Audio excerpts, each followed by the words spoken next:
같아서 국민적 수용성을 고려하면 최선의 선택이었다고 보는데요. 근데 그 감사원장님이 이제 그래서 이제 감사원장님도 정책 결정 행위 자체는 정치적 선택 영역을 포함하고 있어서 감사로 접근하기 어렵다 이렇게 얘기를 합니다. 지난 정부에서 개성공단을 전격적으로 폐쇄하면서도 황교안 국무총리께서 이제 국회에 출석해서 대통령의 정치적 결단이라고 얘기했습니다. 그 월성일호기 조기 폐쇄도 대통령의 정당한 통치행위다. 예, 이 정책 결정이라고 보지 않으신가요? 어떻게 보시나요? 네, 그 통칭이 해당하는지, 그거를 이 자리에서 제가 말씀드리기는 어렵고요. 권력형 비리가 아니라는 거죠. 검찰이 그 수사 명분으로 삼으려면 이것이 무슨 권력형 비리라든지 부패라든지 그런 것이 있어야 되는데 그런 사안이 아니고요. 단순히 정책 결정 과정의 문제이니까 검찰이 수사를 명분으로 개입할 영역은 아니다라고 생각합니다. 그런 면에서는 통칭 개념이나 유사하다라고 할 수가 있겠죠. 정책 결정이니까요. 제가 알기로는 대법원과 헌법재판소는 대체로 고도의 정치적 결단이 필요한 문제에 대해서는 대통령과 국회의 판단은 존중되어야 하고 그래서 사법심사가 제한되어야 한다는 이른바 사법자제서를 취하고 있는 걸로 알고 있습니다. 네. 그러니까 이런 정책 결정에 대해서 검찰에서 2018년, 2019년에도 이 비슷한 내용으로 사실은 고발이 되었는데 그걸 각하한 적이 있지 않나요? 네. 네. 근데 바로 지금 검찰총장이 서울중앙지검장 시절에 본인이 결재권자였죠. 네. 중앙지검에 세 건의 이와 동일한 사건이 있었는데요. 그 당시에 경제성, 안전성 말씀하신 종합적인 고려에 의한 정책 판단은 존중돼야 된다라는 이유로 무혐의 각하 처분을 결재한 장본인이죠. 그런데 똑같은 건에 대해서는 지금 대대적인 압수수색을 하고 있는 거죠. 그리고 네. 감사 결과 보고서의 내용과 전혀 다른 쪽에도 지금 압수수색을 하고 있는 건 이거 어떻게 봐야 될까요? 아마 오늘도 대권 후보 1위로 등극을 했는데요. 다분히 정치적 목적의 수사라고 여겨집니다. 상당히 엄중한 것이고요. 만약에 이 검찰 공무원의 정치적 중립은 생명입니다. 그런데 선거 사무를 관장하는 중앙선거관리위원장이 대권 후보로 1위라고 하면은 국민이 납득하겠습니까? 아마 오늘 이 순간부터는 그렇게 1위 후보로 등극하고 이런 국민적 의혹이 제기된다면 그냥 사퇴하고 정치를 해야 되지 않나 생각합니다. 상당히 심각합니다. 지금 우리가 검찰개혁과 언론개혁이 마지막 남아있는 한국 사회가 선진사회로 가기 위한 마지막 남아있는 그러기라 생각합니다. 이 검언유착을 통해서 나라 전체가 시끄러워지는 이런 문제가 전 해결이 돼야 될 것 같은데요. 어떻게 조치를 해야 되겠습니까? 우선 의원님의 폐부를 찌르는 질의를 들으면서 책임을 통감하고 있고요. 가장 검찰을 중립적으로 이끌어가야 될 장본인이 정치 야망을 드러내면서 이 대권 후보로 행보를 하고 있다라는 것에 대해서 언론이 사실은 언론의 책임도 굉장히 크죠. 어떤 비판도 하지 않고 그런 검찰 직위의 중립성을 훼손시키는 것에 대해서 어떤 지적도 하지 않고요.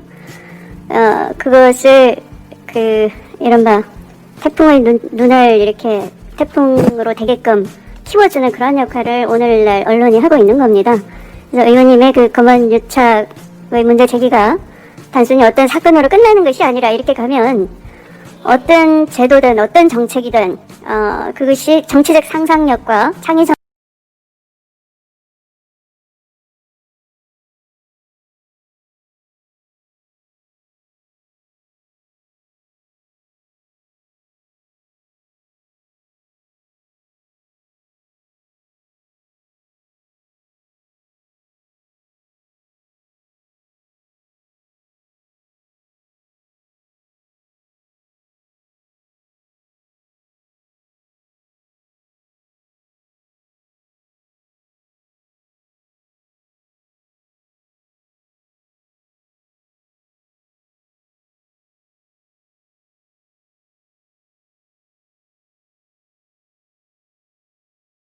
대표가 최근 윤석열 총장을 겨냥해 4.15 총선 결과로 나타난 촛불 시민의 민심을 들먹이며 스스로 거취를 정하라며 공개적으로 사퇴를 촉구했습니다.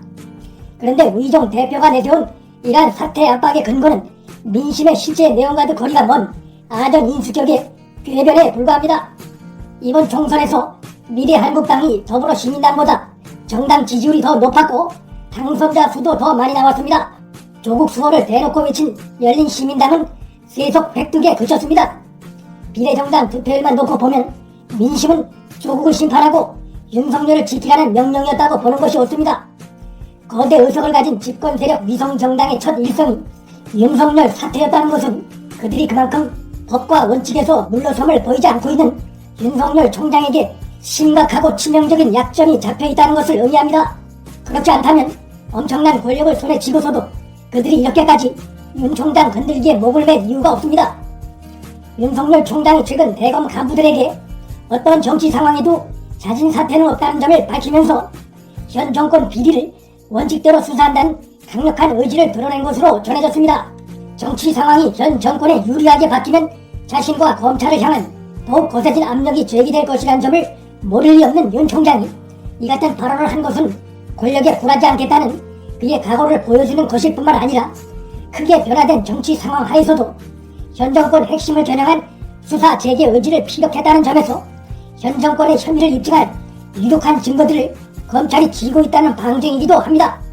그렇지 않다면 굳이 민주당이 기고만장해 있는 이런 시기에 이런 발언을 공개할 이유가 없다고 봐야 할 것입니다. 총선이 끝난 후 전개되고 있는 전반적인 상황들을 볼 때 지금부터 윤석열 검찰과 현 정권과의 일대 충돌이 불가피할 것으로 보입니다.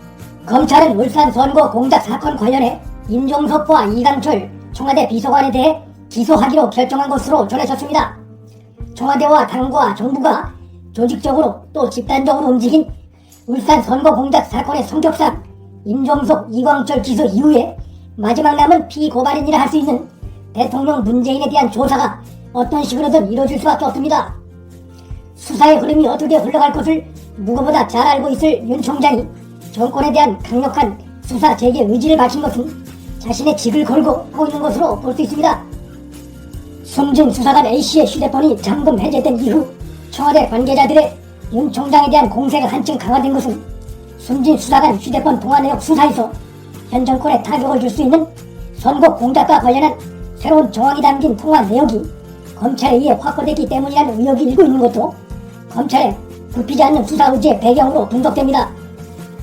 여러 사건에서 확인되고 있는 검찰의 수사 전개 상황도 윤석열 검찰의 정권 비리 수사 의지가 얼마나 강한지 잘 보여줍니다.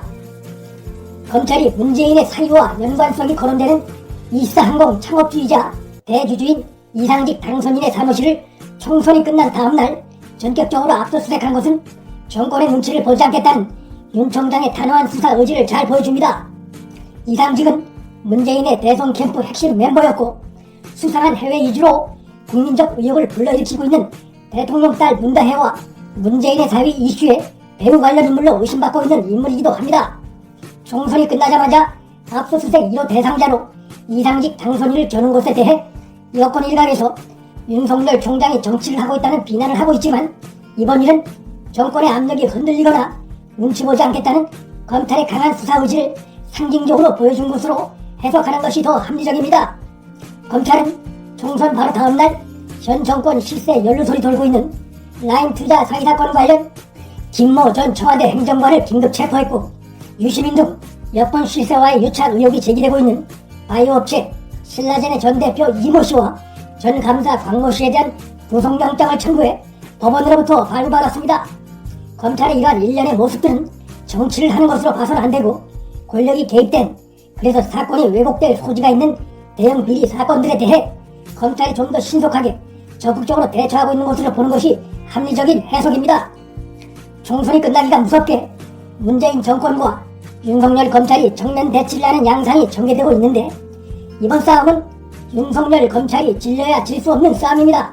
현 정권이 압력을 가하면 가할수록 수사 방해를 의심받을 수밖에 없고 방치하자니 정권의 민낯이 드러나는 시간이 다가오고 있기 때문입니다. 아울러 정권의 그러한 행동은 윤 총장을 현 정권을 위협하고 나아가 차기 대권까지 위협하는